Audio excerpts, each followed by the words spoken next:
guys. Welcome to Talent Talk. I'm your guest host, Chingaze. This is the finale for season 4, the Quattro, and whatever the Spanish word for finale is. You can look that up on your own time.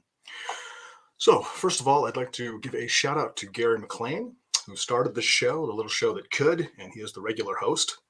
And also a personal thank you for letting me do this once in a while. I think it's amazing. Very kind of him. And way too much trust, let's be honest. So Gary is very unhappy he couldn't be here today because he wanted to interview this guest.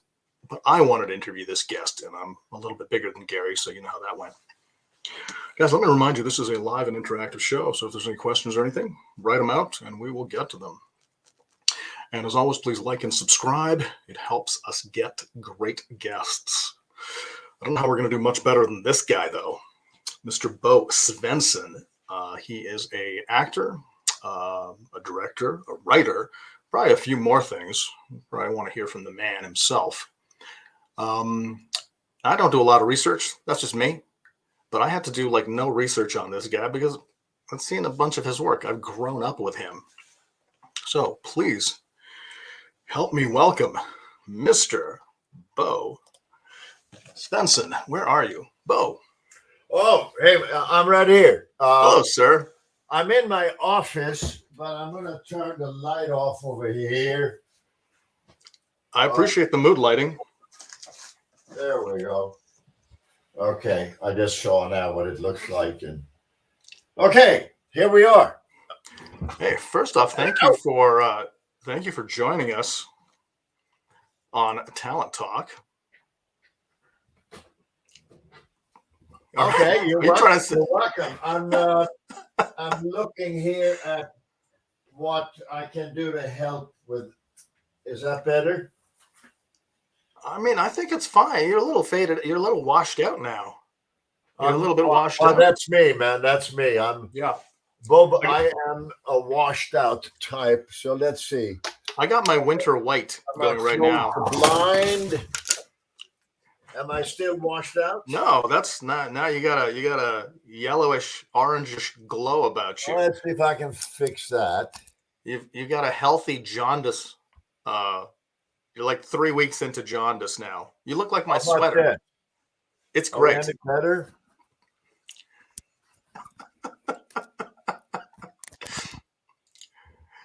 Hey, listen. Before we start, I want to say you've got a hell of an office. That is an amazing office. If I could spin my camera around here, you'd see a giant bookshelf of nonsense art books and some other things. But yeah, but you're there, man. Hey, you're there.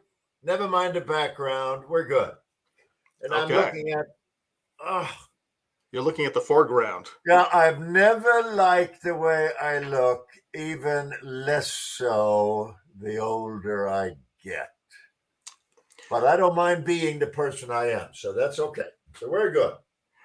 I don't know if this happens to you, but you look back at a film or a headshot or some other nonsense from 2 years ago, and you remember clearly going, God damn it, I hate that picture. I hate that look. I hate whatever. Look how old I look. And now you look at it and like, who's that boy?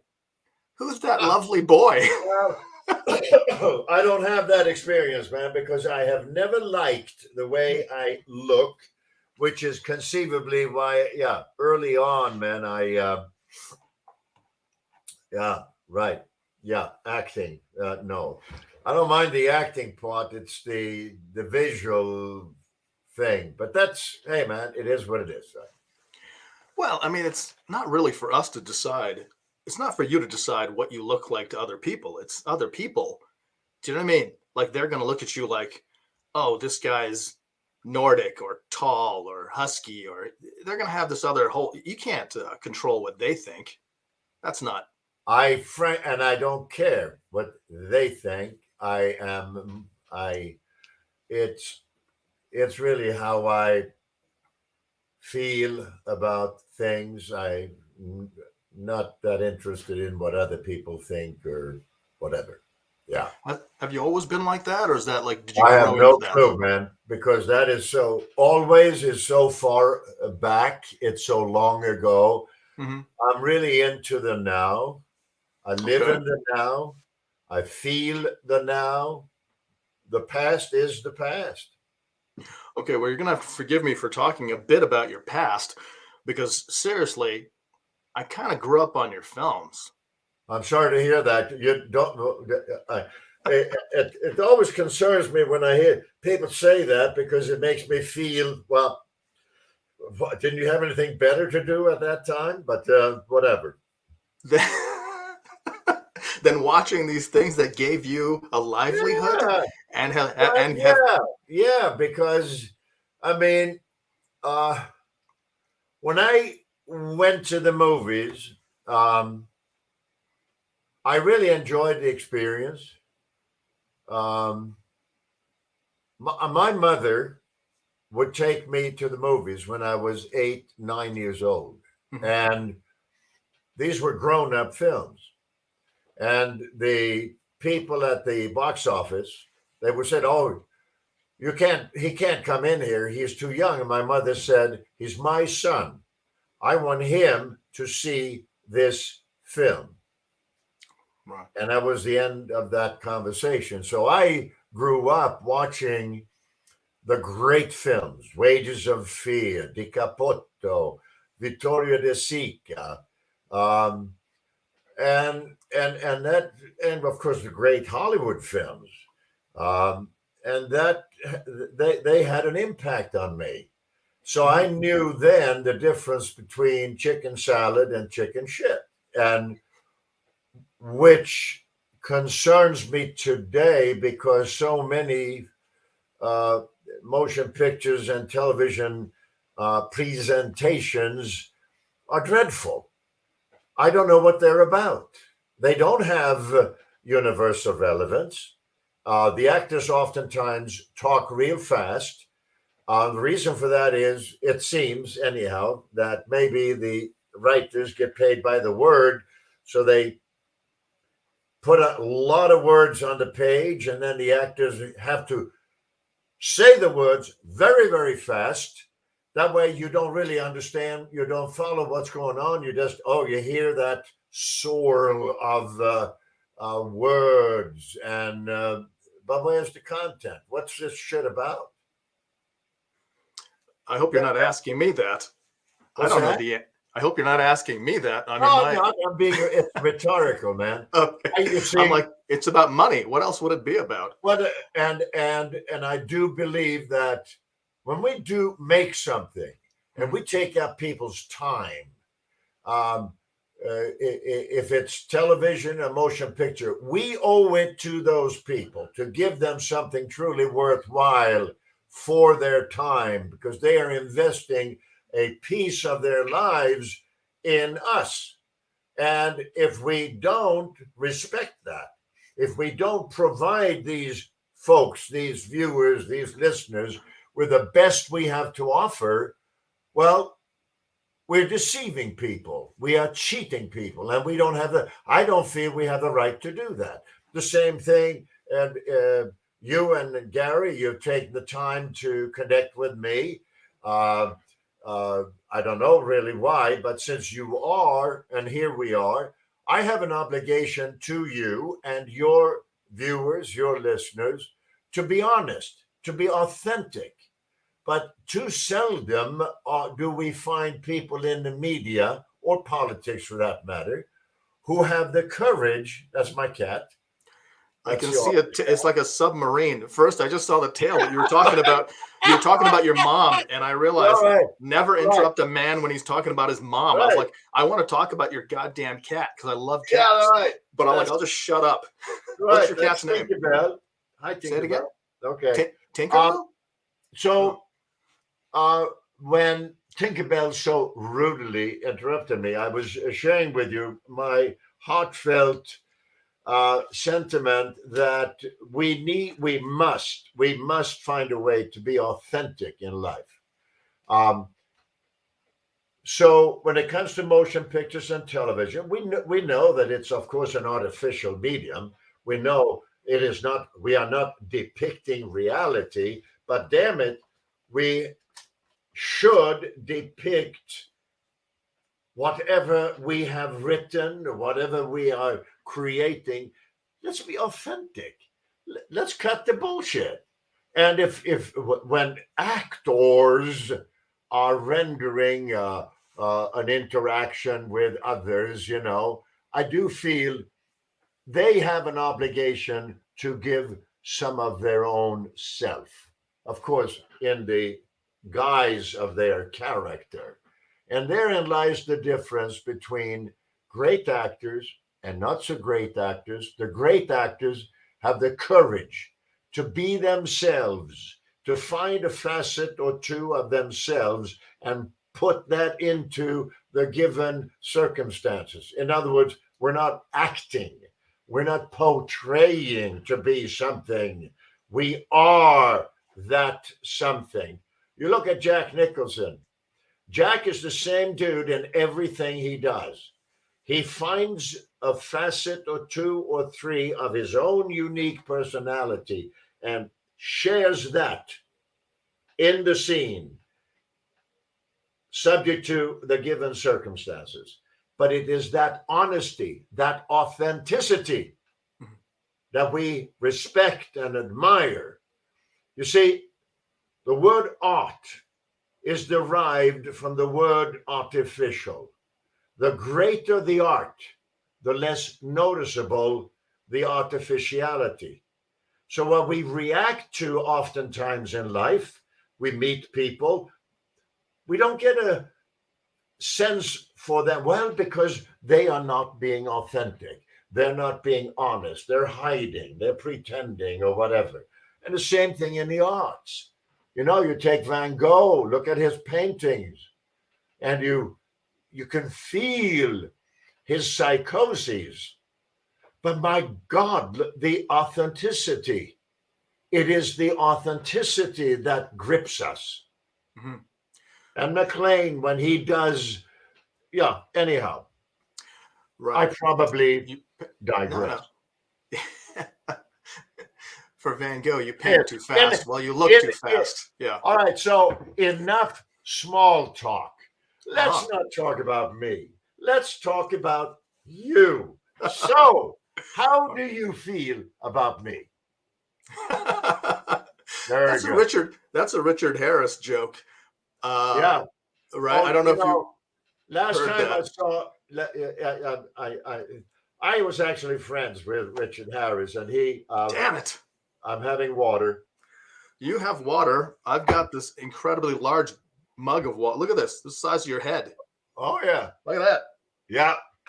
So I was doing we're doing a dill pickle in Toronto, and we were staying at the Four Seasons, and Richard was there as well. And we had the best time. Back in my drinking days, I've not had any alcohol in 10, 12 years, whatever it is. Congratulations. Oh, thank you. So Richard and I, we went out on town, and I don't know why it is. We got really pissed. What was it? 3 small rooms. Anyhow, so we were in the limo, and I don't know why it is. Well, Richard wanted to be in the trunk. So, and it's winter, man, Yeah, and yeah. oh yeah, I actually remember this quite well. Trunks are notoriously cold. So Richard went into the trunk of this limo, mm-hmm. but I don't know why, maybe the driver didn't want it to suffocate. Anyhow, so Richard is in the trunk, and the trunk is somewhat open, and Richard's arm is sticking out from the trunk.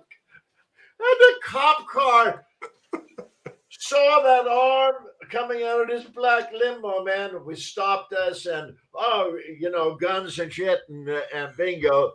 And they saw Richard in there. Richard was absolutely plastered out of his gourd. Anyhow, but it gave the Toronto Metropolitan Police something to talk about, I guess. Yeah. You asked that cop 100 times, and not one time is he going to say, and when I opened the trunk, I thought it was going to be Richard Harris. Not one time did he guess that. No. He, no. And that, oh, yeah. Oh, good old Richard. Good old Richard. how'd you? I'm a big fan of Richard. I think I apologize to you for this, but But this why would you apologize about anything? because you're a guest, sir. You're in my office. You're a Yeah, guest, and that's that's why okay. I'm going to apologize. Don't interrupt me, Bo. No, that's Not while okay. not while I'm apologizing. No, what I'm going to That's say okay. is Go right ahead and apologize then if you feel like that. Good. thank Okay. you. A lot of this interview is going to be like, hey, do you remember when you did this thing? Gosh, I liked it. So there you go. That's what a lot of this is going to be. Okay. Fine. When you were talking about the authenticity of actors and acting and stuff like that, and I don't know if this counts, but if I have a headache and I have to do a scene, I'm there on that day. My character has a headache. That's it. I'm not divorcing myself from the things. I wonder if that's a little bit what you're saying. No, that's not at all what I'm saying. Oh well, the hell with that then. Yeah. Hey, listen, man. I'm gonna get to a. How about this? Did you ever mentor anyone? It seems like you have way too much knowledge to be just stuck there with you and Tinkerbell. You ever mentor anyone over the years? Well, I have taught acting seminars all over the world. Okay. I really enjoy doing that because I'm not into me. I'm into having whatever I am benefit others. So I've done these acting seminars, and so you're in Calgary or somewhere in Canada. I'm in Calgary in Alberta. Yes. We have a Right. stampede. Very famous. Okay. Right. I like Calgary. It's a terrific, very modern town. I mean, it's I don't know that I care for the weather that much, but in winter, Yeah, no, it's nice right. and it's great in summer, and we have like the best drinking water. But it's a little bit like it's a little Texasy to me. It's a little bit like Texas. I spent some time there in the '80s, and it's sort of like computer money, oil money, made by cowboys. You just described Calgary. Okay. You know, a little bit like that. But so you've actually been here. You spent some time here. I did. Oh, cool. I did some work there, right outside Calgary. I made a couple of movies or TV programs, whatever it was. Oh yeah, I did something with Graham Greene near Calgary. Okay. Yeah. Okay. There Well, you go. we're fans. We're fans of Graham Greene. Oh, you know what? Jimmy Herman was an indigenous actor. I really love Jimmy. He passed away, unfortunately. Right. That was in around Calgary. Okay. Tinkerbell, you're on camera. Go get makeup. Get in makeup. Tinkerbell is offer only. No Yeah. no auditions for. Hey, when was the last time you auditioned for something, by the by? I don't, because back in the day, Mhm. there was respect in the industry. Writers, producers, directors, casting directors respected talent. So you would meet in a room with the powers. The people who are going to pay you. What's that? The people who are going to pay you. You get to meet with them. Well, you meet with them so they get a feel for whether or not this particular talent is someone they want in their movie or in a TV program. Today, far too many in our industry insulate themselves from the human reaction. So nowadays, you go on tape. In other words, you sit at home in front of a video camera and you do the scene, maybe with a wife or a family member or whatever. And then you send the tape in or you send the audition. I don't do that. If the casting directors, producers, the directors, if they don't have time to interact with me as we are here, then I don't want to be part of their trip. because it's disrespectful. Now, I understand that many casting directors are overwhelmed with they have to cast so and so many roles and the same thing, the producers and the directors and all that. But my take on that is, hey man, if the talent isn't worthy of your time, why should the reverse apply? So Okay. if you don't have time for me, why should I have time for you? Well, it's a pretty powerful position to take. I mean, if you think about a young actor, you think of I someone have just no starting out choice. that first Right, year. You can't. You just got right. to eat it. Well, exactly. And but the answer is we can't have it the way it was in New York when I got out of the military and so I was in New York. I was getting a Ph.D. in metaphysics, and uh, I paid the rent with the occasional acting gig, right? Was it the Um, stage? Was it stage in New York, or were you doing film stuff? well, whatever came my way. Okay. I did a couple of plays. I played young son in the Brecht's The Good Woman of Szechuan, and we were sandwiched between when George C. Scott. We were rehearsing when George C. Scott was doing Trojan Women, and when we were on, Dustin Hoffman was rehearsing a play called Eh. But both in those days, there was an essence of respect in the air, respect for talent, respect for humanity, shall we say. Um, and there were two casting directors, actually three: Linda Otto at 20th Century Fox, Joyce Selznick at Columbia Pictures, and Renee Valenti at Screen Gems. Renee and Joyce Selznick on Friday afternoons would allow actors to come by and sit in the waiting room having coffee and meet with Renee and Joyce. So there was a human element to the industry that I feel is sorely missing. Mhm. I miss it. And for that reason, I'm not so interested in partaking with the industry today. Because I was there back in the day when there was respect and there was a focus on creating something that is truly worthwhile. There was a focus on the viewer, on the audience. Today, I mean, you look at streaming.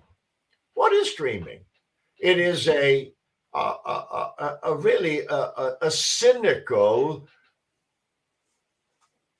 attempt to make money by occupying other people's time and existence. I see some of these streaming shows. First, and terrific actors, Mhm. wonderful actors, but what they're doing is shit. The the the dialogue, the circumstances is so contrived, and but the reason for this is there's such a demand by the administrators for product. Oh, we don't have time to do good stuff, so we've got to churn out more stuff. So Mark Damon and Ben Affleck the other day, they were actually they were talking about that the business today does not take the time to create good product. And that's sad because inevitably this will come back and bite the industry in the ass because people are going to go, well, wait a second. Why am I watching this crap? I might as well go out in the garden and spend some time with my flowers, which is actually what people should be doing in the first place anyhow, or spend time with the kids or with the cat or whatever, right?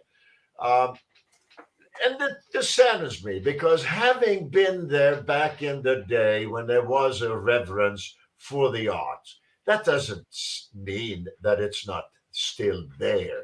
Look, man, we've got community theaters, and Broadway is still there. Toronto is still there. Montreal is still there. Even in Vancouver, as lighthearted as not lighthearted, whatever. Um, so we have this respect for humanity, for the arts, for the artists. We have that respect is there. But my goodness, it's rare to find it in motion pictures and on television. Mm-hmm. Well, as you say, there's so much more TV and so much more things to watch. But as a kid, because both parents were out working, doing things, you'd be in front of the TV from the morning to the evening. That was a lot of my childhood. But nowadays, I kind of watch TV from 8 o'clock to 11:30.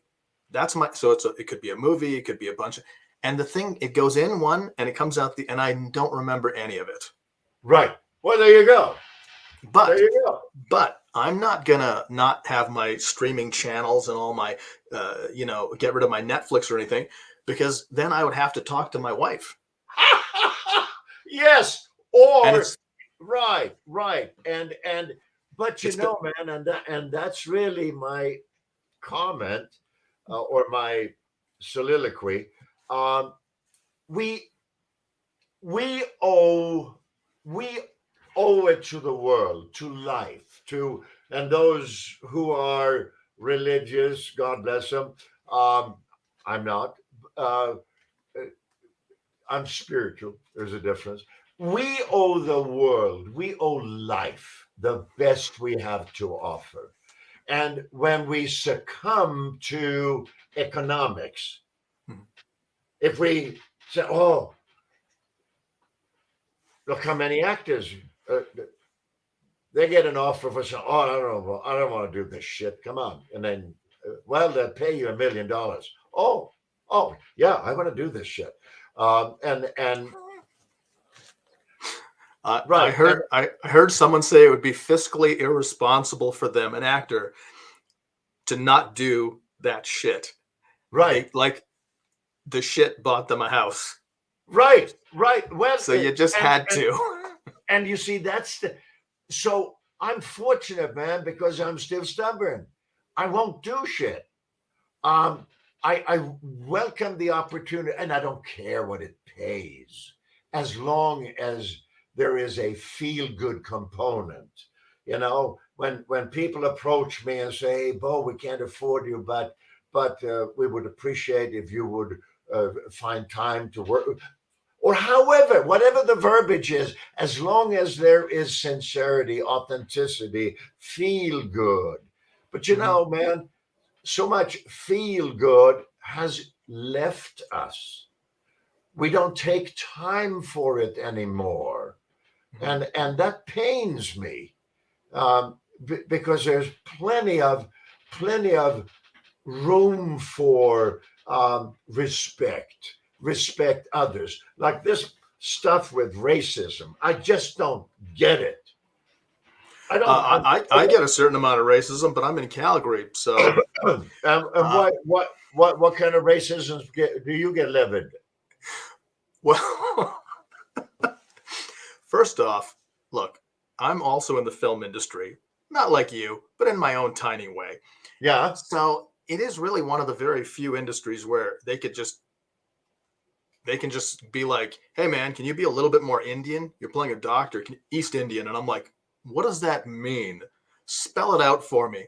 Okay, now, hey, man. So what are you? But I choose to be. Oh yeah, I'm a mix. I'm a mix.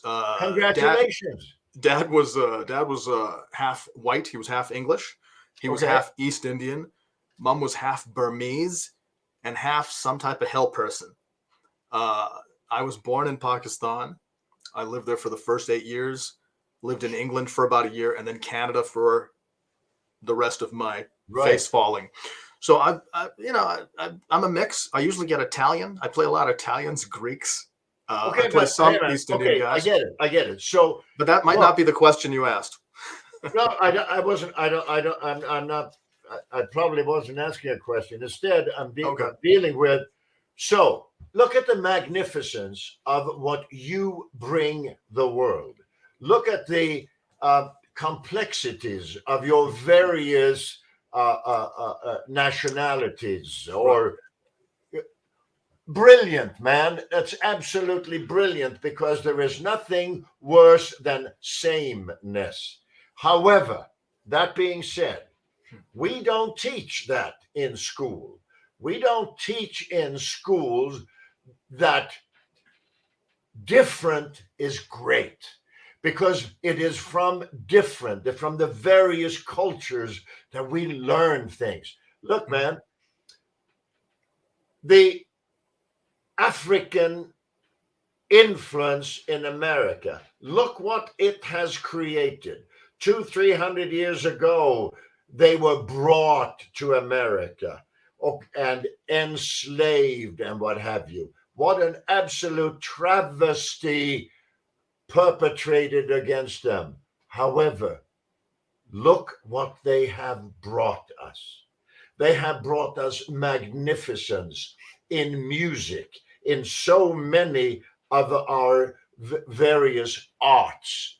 Yet, we have people in society who believe that by pushing fellow man down, they elevate themselves. We can take that to another level. How many men don't push their women down in some futile attempt to elevate themselves? So for me, Bo, I learned early on in life that the female gender is by far the more capable. In my company, I have 7 ladies. I don't have one guy. I have 7 women, and I listen to them because they are by far more important, more constructive than most men I come across. Because us guys, we get preoccupied with testosterone and other bullshit. Oh, I'm a guy. Don't talk to me that way. Well, so when we look at the various cultures, we should cherish difference, because it is from difference we learn something. Just like from being wrong, we don't learn anything by being right, because we have that. It's when we are wrong, then we have then we learn something. Same thing when it comes to various ethnicities, various cultures, various nationalities. We all contribute. And this is one of the many magnificent aspects of Canada. That in Canada, we are inclusive. One of my passports is Canadian, by the way. One of my passports is Canadian. There you go. Listen, yeah, we're supposed to be less of a melting pot and more of a multicultural kind of thing. But again, in 1980, being off-white and having an effed up name like Chingaze, I never told you how to pronounce it, but a buddy said, "Look, just point your chin and then you gaze off, or chin gaze. It helps. It helps people." And what is Chingaze? What is that? Oh, the actual name. Oh, I was named after Genghis Khan by mistake. Changed it. I don't know your name. Chingaze is your name. Chingaze is my first name. Yeah, absolutely. Fantastic. Yeah. So are you? I grew into it. Muslim, Hindu? What are you? I'm a Muslim Reformed. That's what I am. But I'm more spiritual, as you say, than any organized religion. I don't have time for it. Right. It's So anyhow, hard. one of But you the can learn from all of them. pictures. But you can learn from What? all of them. I said you can learn from all of them. You take the Absolutely. bits. You take the bits that are good. Now here's something trippy for you. Hmm. One of the screenplays that I have written is called The Red Cloth. It has won gazillion best screenplay awards, Toronto, Montreal, New York, LA, London, Cannes, Cannes International. Okay, blah, blah, blah. The story, and you may chin gaze, you may enjoy this.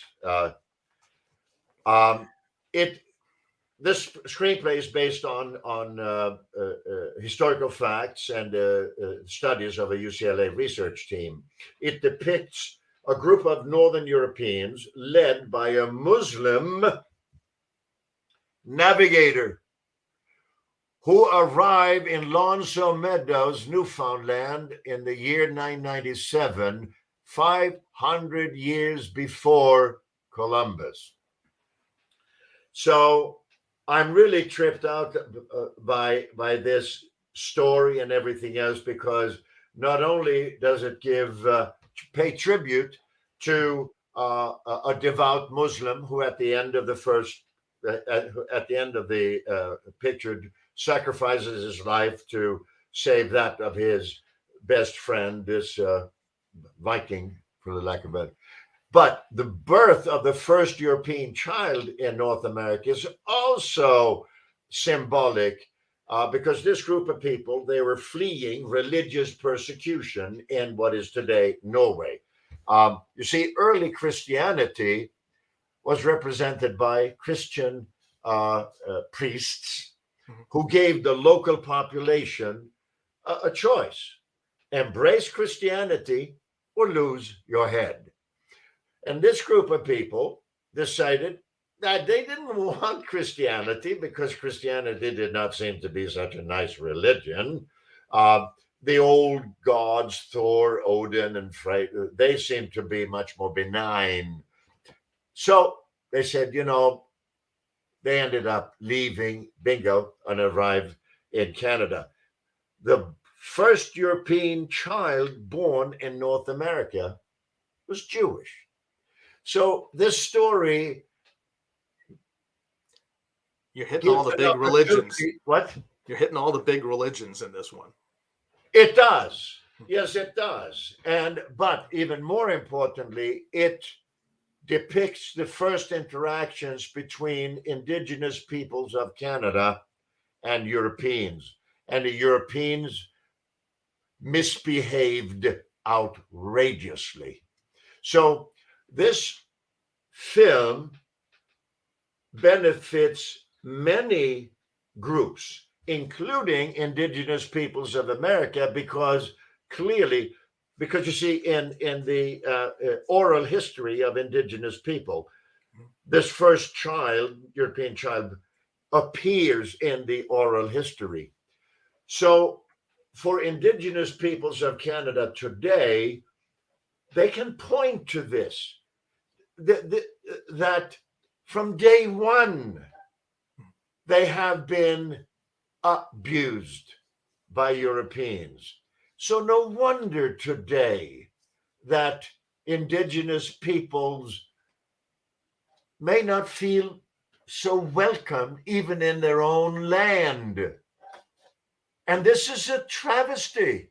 This is an injustice, but it has never been convenient for us who are not Indigenous people to actually deal with that. I'm not, anyhow, enough small talk. Yeah. Let's talk religion and politics. Listen, this thing has won so many awards and whatnot. The screenplay. Has someone picked it up? Is it going to become a thing? Well, I'm the lead producer, Okay. and I have Graham Greene will appear in the film. You see, the way I want to finance the film, because I have a Canadian passport, and I formed a Canadian company called Can-Am Film Corp many years ago. So I want to produce the film as much as possible with Canadian means, because 65% of the picture will be filmed in Canada. But, you know, by now in this interview, you've learned that I'm a little bit bigger than life, maybe. And therefore, the bureaucracy, they don't really know, I guess, what to do with me. But the fact is that this motion picture, once made, will benefit the Canadian film industry like no other in recent years. It will benefit Indigenous peoples like no film ever has, for sure. So, same thing with Muslims. So, right now, I am talking with Muslim organizations. I'm talking with Jewish organizations, because it's an opportunity for numerous interest groups to benefit from this film.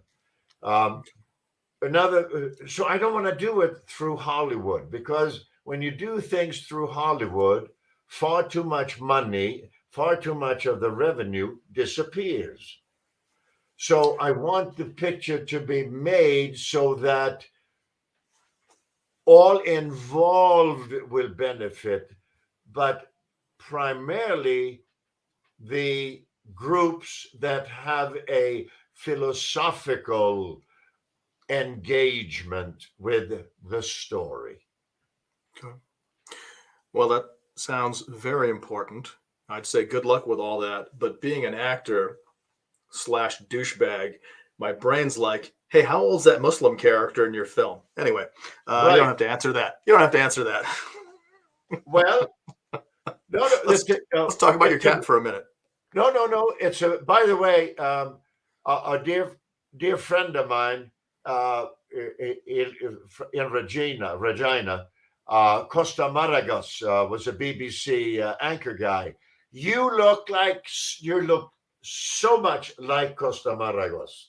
Anyhow, that's an aside. I'll send a card to him. And you know, spouse.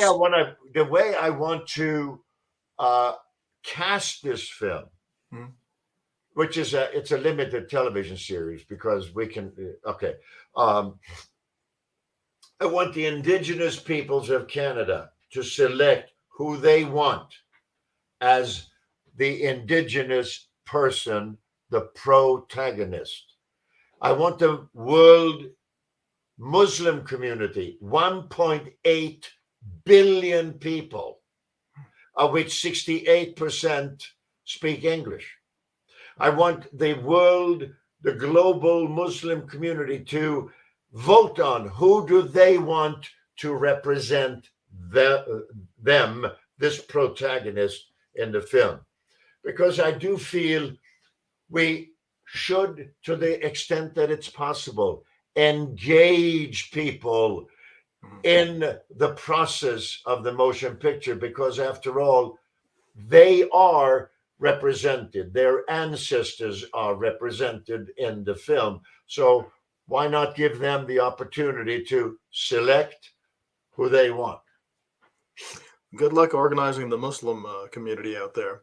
Yeah. Unless they choose a Palestinian guy, because that's the only thing Muslims agree on. They're like, oh, we feel bad for Palestinians. That's across the board. You know what, man?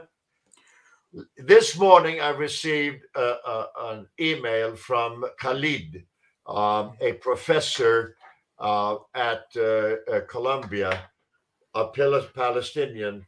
I have been in touch with the Palestinian community. I'm looking for Palestinian involvement.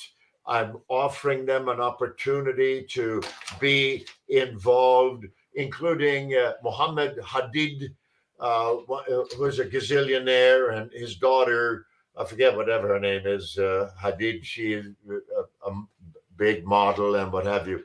But it's a challenge, and the same thing with the indigenous people of Canada. Where the hell where are the leaders? Because when I contact the organizations, they don't respond. And you see, so thank you for putting your finger on an important topic. There are far too many people serving organizations where they have a mandate to do X, Y, or Z. But these people are far more interested in their titles and the salaries than the work associated with the title. So I don't get, and indigenous people organizations in Canada, atrocious. They are Zippo, get no response. And yet here is an opportunity, an unprecedented opportunity for them. So, yes, it is frustrating. Right. Well, I was going to ask you how you fill your day. Is it just walking around being angry at people? Is that you? Hell no. Oh no. I understand where it is, man. Gardening and angry. That's where you're gardening. I spend at least a minimum 14 hours a day in my office. Minimum. Because I am driven to accomplish.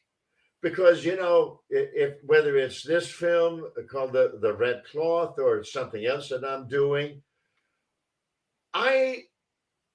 when I am no longer here, if I don't get this stuff done by the time I'm done here on Earth, who's going to do it? Who is going to have my energy, my focus, my passion? Those 7 girls you employ, ladies, pardon me. They are magnificent, yet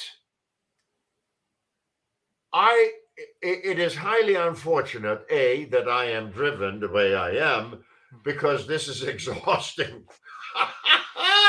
Yeah, oh man, this is exhausting to be this filled with passion and I mean, so not only do I have the ideas, but then I write them and then we work on it, and the girls, the ladies send it off to film festivals and what have you.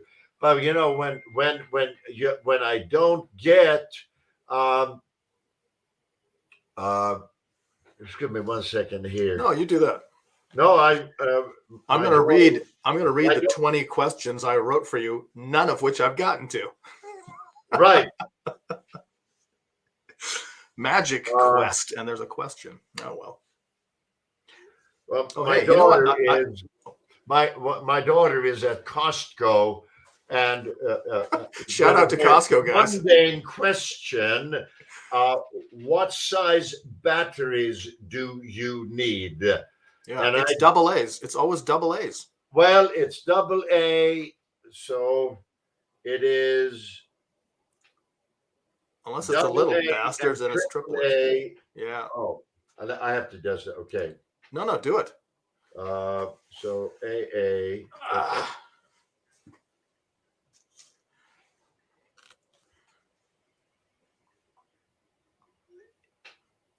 AA is a good organization, guys. If we're shouting out to people, AA. Listen, Bo, if I can call you Bo. When I said I had to do no research on you because there were so many things that I just did North Dallas 40 and the Great Waldo Pepper, there's things I grew up with, but I did actually watch something today, parts of. I saw that you were in a film called Gold of the Amazon Women. Oh my God. Wait, it gets worse or better. I was just looking it up. I don't have any way of downloading things illegally or anything. So I went to YouTube and they have the full film, like an hour and a half, whatever, but it's been overdubbed well in Hindi. So I was watching it and I'm like, I can understand every third word. Yeah. And I'm like, the guy playing you was pretty good. Like he was pretty good. But I love that. I love that. You know, that you work on something, you make something, and then when it's out there in the world, there's no say. You got nothing. It's gone, and it's for the world. And I don't think the film's meant to be as funny, but it's pretty good in Hindi, I got to tell you. Shukriya.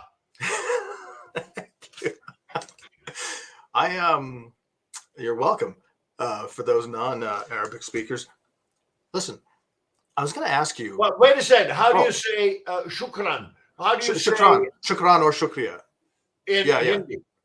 That's right. Yeah. Okay. Shukriya, I think, is Hindi or Urdu, Right. And then shukran is Arabic. I interrupted you. No, it's your show, man. I'm just here for It's not my show, man. It's whatever. Well, it's our show. Say it's our show. Say it's my show once, and Gary will watch it later, and he'll be like, "Damn it, I guess it is his show." Anyway, he's my producer and the man who actually started this thing, and he is also our regular host. Just a little under the weather today. So what? Where the hell was I going to go with that? You had 20 questions. No. Here's a proper question. Here's a proper question about acting. So forgive me. Is it more difficult to be the lead in something, to be the guy, the first name on the thing, or to be in support? Or even like a little bit smaller. What are the differences and difficulties in those things, if you don't mind giving me a bit of that? Right. The fewer words you have, the more difficult it is. Because what do you hang your hat on? Right. And I do believe this goes back to what I mentioned earlier, the importance of why are these batteries? Oh, these are. What are those green things, by the way? The hell is that? It's the world's worst fidget spinner? Oh, well, all right. I don't know if I have anything that lights. I bought these for the kids to have in their cars in case they are in. Like their emergency. It's like an emergency. Right, exactly. Yeah. Okay. Right. Right. Well, I'm sorry. You were saying. Oh, well, you were going to explain how it's more difficult when you have a smaller part. Right. I don't want to look at these, so I'm going to put them away. It's a bit late, but whatever. They've already played heavily in this interview, just so you know. Yeah. Yes. Hey, question. I'm doing a question within a question. That Office Space, and I told you before that I really like it. I just like the feel of it. Is it obviously you're in there 14 hours a day? Is it distracting to be around all that nonsense, or does it give you a bit of energy and life? To be around what? All the books and all that stuff you got, because like for me, that's me, man. It's part of my life. I've read all this stuff. I've seen all this stuff. So I don't, I'm so focused. When I'm in here, it's either the phone or the computer. And so I have a 26-inch Mac here. Okay. I don't get distracted really because I'm so into the now. I'm focused on whatever I'm doing, whoever I'm talking to. Back to your question. Yes, sir. The fewer lines you have in a scene, the more difficult it is, because you inevitably, because we're human, we wait for when we are supposed to say our line, right? And whereas if you got a back and forth, you got gazillion, and you feed off of each other. But if you only have one line, it's very difficult to feel as if you are a dynamic part of whatever is going on. This reminds me, oh crap. One of the first jobs I had, it was in I just out of the military, Oh gosh, man, that was funny. I think. Anyhow, I was in the chorus of South Pacific. I think I portrayed Staff Sergeant Henderson or whatever. So while Betsy Palmer and Ray Middleton, big stars in musical, what they are doing, some enchanted evening, da da da da da da.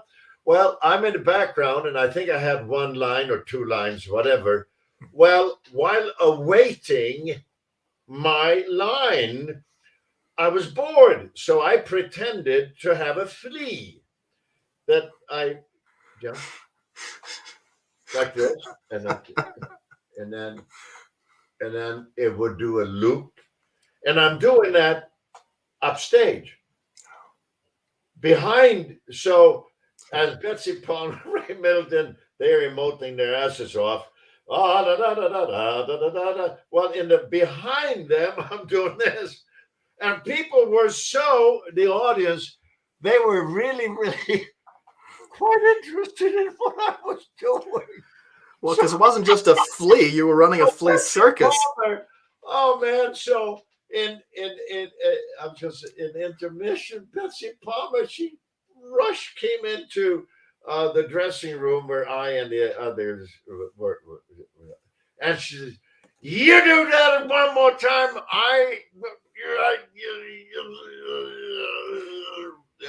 bingo." So yeah, so therein lies the danger of not having much to do in a scene. Yes, yes.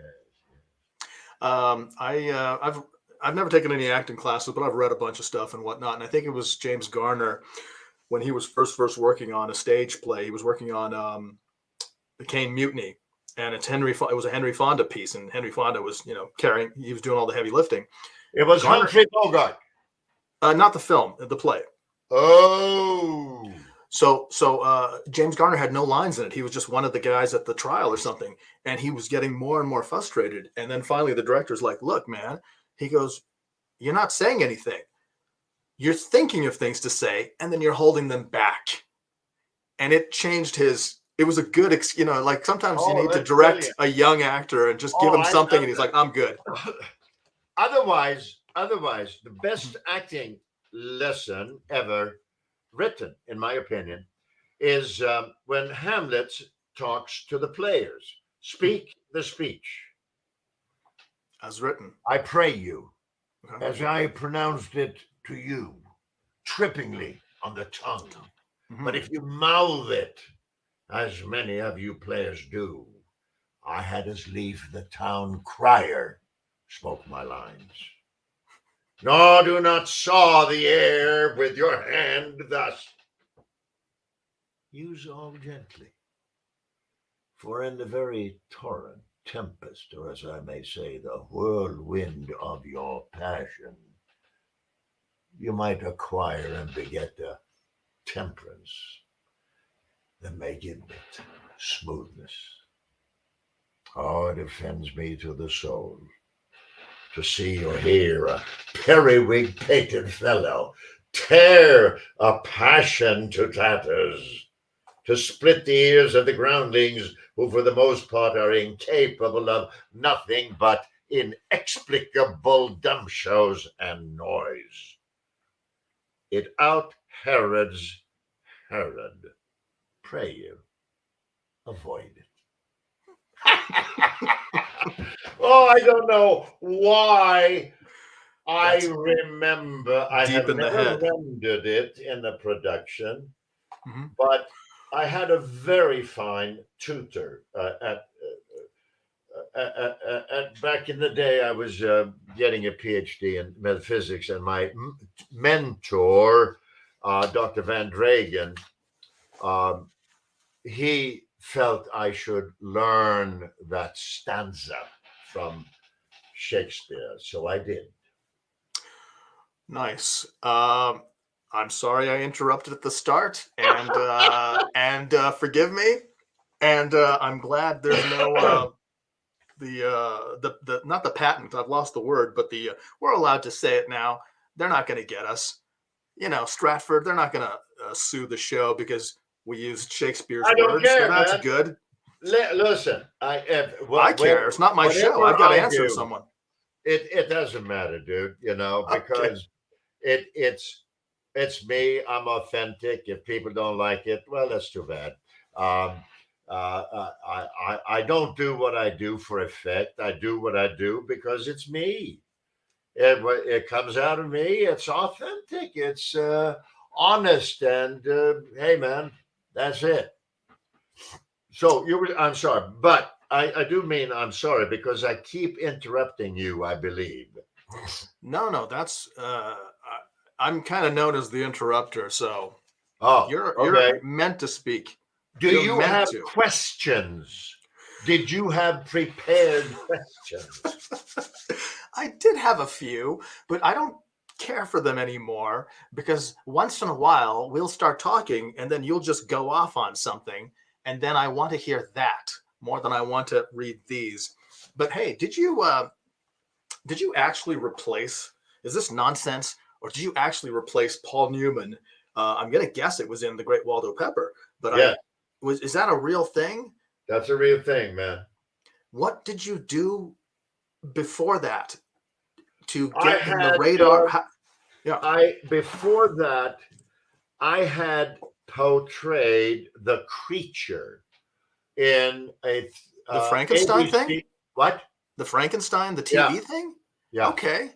How do you go Well, from that to I done that was a 3 hour uh, movie of the week for ABC. It was a 3 hour a presentation that we did in 2.5 days. 3 hours and 2.5 days. It was video. Then I had portrayed Jack Twyman, an American basketball player, in a movie called Maury or Big Mo or whatever. And that's it. But the backstory to that is George Roy Hill had done Butch Cassidy and the Sundance Kid and The Sting with Newman Redford. Mhm. So then Goldman brought him a screenplay called The Great Waldo Pepper. And George Roy Hill, he was a Marine Corps pilot, and he had a steerman, he had or a Waco, I think it was. Anyhow, so he was really into flying, biplanes and World War One, the romantic era in aviation and all that. So he took the screenplay to Universal, to Mr. Scheinberg and Mr. Wasserman. And he said, I'd like to make this. And they read it. And they said, so they was a subsequent meeting. So I think it was Mr. Wasserman. I could have been Mr. Scheinberg. Said, so George, is that all you can make? Paul Newman, Robert Redford movies? Well, George Roy Hill was a unique man. So he said, no, not necessarily. So he put the word out, and a casting director had brought my name up. So on a Sunday afternoon, my wife and I arrived at Paul Newman's house on Coldwater, right off of Coldwater Canyon. And there was Robert Redford, George Roy Hill, and Mark Harmon, who is an actor currently on NCIS or whatever it's called, right? right? And who was there with his sister, Kelly Harmon.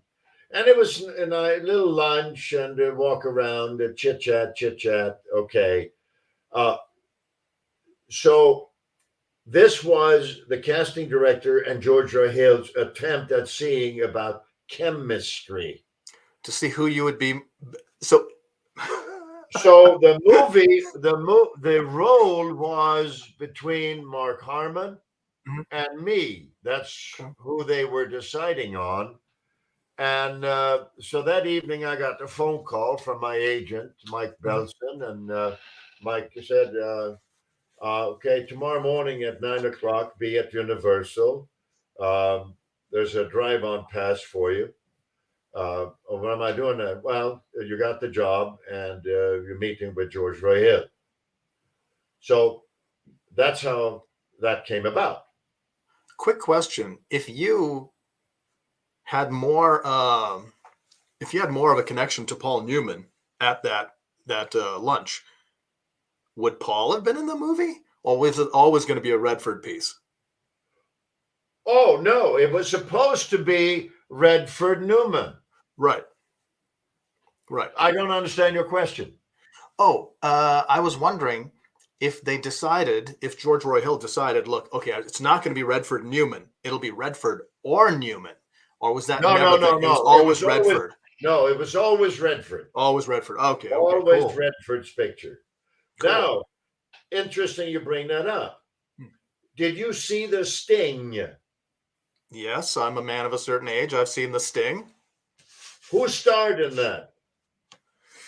Well, Redford really did star in it, but he's obviously second banana.